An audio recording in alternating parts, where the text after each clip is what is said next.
ഈ മാസം 12-ന് വിഴിഞ്ഞം തുറമുഖത്ത് ട്രയൽ റണ്ണിനെത്തുന്നത് ഡാനിഷ് ഷിപ്പിംഗ് കമ്പനിയായ മെർക്സ് ലൈൻ്റെ സാൻ ഫെർണാണ്ടോ എന്ന കപ്പൽ. 2000-ലേറെ കണ്ടെയ്നറുകളാണ് ഈ കപ്പലുള്ളത്. ചൈനീസ് തുറമുഖത്ത് നിന്ന് പുറപ്പെട്ട കപ്പൽ വ്യാഴാഴ്ച വിഴിഞ്ഞത്തെത്തും. നീണ്ട 9 വർഷത്തെ കാത്തിരിപ്പിനൊടുവിൽ വിഴിഞ്ഞത്ത് സ്വപ്നം യാഥാർത്ഥ്യമാവുകയാണ്.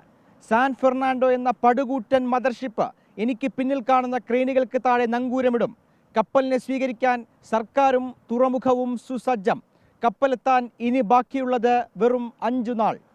ലോകത്തെ വലിയ ഷിപ്പിംഗ് കമ്പനികളിലൊന്നായ മെർസ്ക് ലൈനിന്റെ കൂറ്റൻ മദർഷിപ്പ് സാൻ ഫെർണാണ്ടോ വിഴിഞ്ഞത്തേക്ക് യാത്ര തുടങ്ങിക്കഴിഞ്ഞു. ചൈനയിലെ സിമിയൻ തുറമുഖത്ത് നിന്ന് കൊളംബോ വഴിയാണ് കപ്പൽ വിഴിഞ്ഞത്തെത്തുക.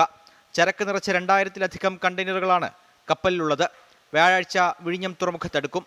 വെള്ളിയാഴ്ചയാണ് സർക്കാരിന്റെ സ്വീകരണ പരിപാടി. മുഖ്യമന്ത്രിയും കേന്ദ്ര ഷിപ്പിംഗ് മന്ത്രിയും മന്ത്രിമാരും ചടങ്ങിൽ പങ്കെടുക്കും. വെള്ളിയാഴ്ച ആരംഭിക്കുന്ന ട്രയൽ റൺ 2 മാസത്തോളം നീണ്ടു നിൽക്കും. കണ്ടെയ്നറുകൾ തുറമുഖത്തിറക്കിയും കയറ്റിയും പരിശോധിക്കും. മദർഷിപ്പിൽ നിന്ന് ചെറുകപ്പലുകളിലേക്കും ചെറുകപ്പലുകളിൽ നിന്ന് മദർഷിപ്പിലേക്കും കണ്ടെയ്നറുകൾ മാറ്റും. വർഷാവസാനത്തോടെ തുറമുഖം കമ്മീഷൻ ചെയ്യാനാണ് സർക്കാർ നീക്കം. അഖിൽ ഷാ അൻസാർ, 24, തിരുവനന്തപുരം.